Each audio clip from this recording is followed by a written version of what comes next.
कल्पना कीजिए, आप अपने दुश्मन से 1.5 किलोमीटर दूर खड़े हैं, इतनी दूर कि नग्न आंखों से दुश्मन दिखाई भी नहीं दे रहा, लेकिन एक शख्स है जो वहां से आपकी हर एक सांस को गिन रहा है और जिसकी सिर्फ एक उंगली दबने की देरी है। आम लोग सोचते हैं कि स्नाइपर बनना सिर्फ एक अच्छा निशाना लगाना है, पर सच तो यह है कि एक पेशेवर स्नाइपर गोली चलाने से पहले पृथ्वी के घूमने की रफ्तार को भी मापता है। जी हां, अगर धरती के घूर्णन रोटेशन की गणना न की जाए तो गोली निशाने से कई फीट दूर निकल जाएगी। आज एक्स लॉजिक डाइव में हम उस खामोश मौत के पीछे छिपे अदृश्य विज्ञान और तर्क लॉजिक को डिकोड करेंगे। अगले 4 मिनट आपके होश उड़ाने के लिए काफी है। सबसे पहले बात करते हैं उस हथियार की।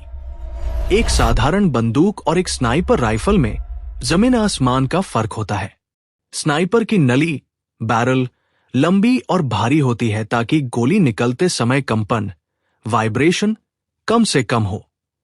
जैसे ही स्नाइपर ट्रिगर दबाता है, फायरिंग पिन गोली के पीछे प्राइमर पर प्रहार करती है।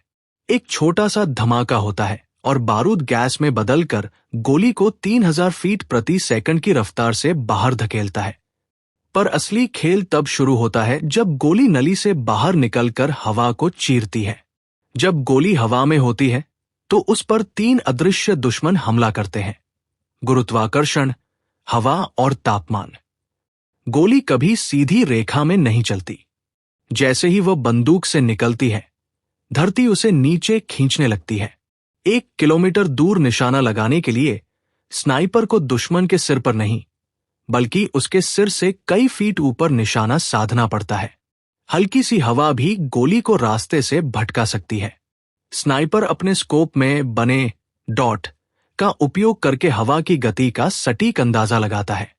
कोरियोलिस प्रभाव, कोरियोलिस इफेक्ट, जब दूरी बहुत ज्यादा हो तो गोली इतनी देर हवा में रहती है कि उतनी देर में पृथ्वी अपनी जगह से थोड़ी घूम जाती है। स्नाइपर को यह भी गणना करनी पड़ती है कि वह दुनिया के किस अक्षांश लैटिट्यूड पर खड़ा है।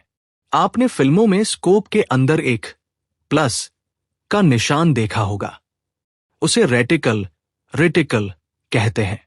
पर एक असली स्नाइपर के लिए वह सिर्फ एक निशान नहीं, बल्कि एक गणितीय कैलकुलेटर है।